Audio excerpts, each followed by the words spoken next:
warahmatullahi wabarakatuh. Perkenalkan, nama saya Dini Wahyuningtyas dari kelas 9H, nomor ujian 243. Saya akan uji CO2 pernafasan dengan cara meniup air kapur yang sudah direndam selama 2 hari 2 malam.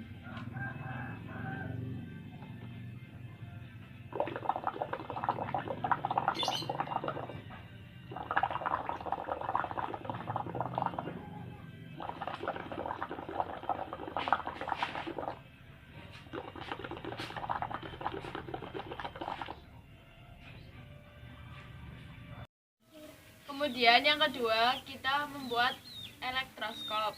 Pertama-tama kita siapkan bahan: kawat kabel, toples, plastik nika, kertas logam, dan penggaris.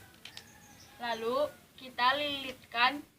Jika dalam keadaan netral, maka daun elektroskop akan menutup.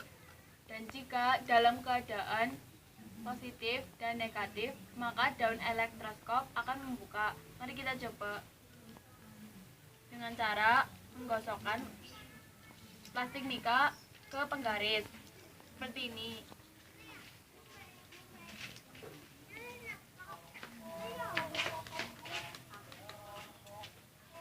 Lalu kita tempelkan ke dalam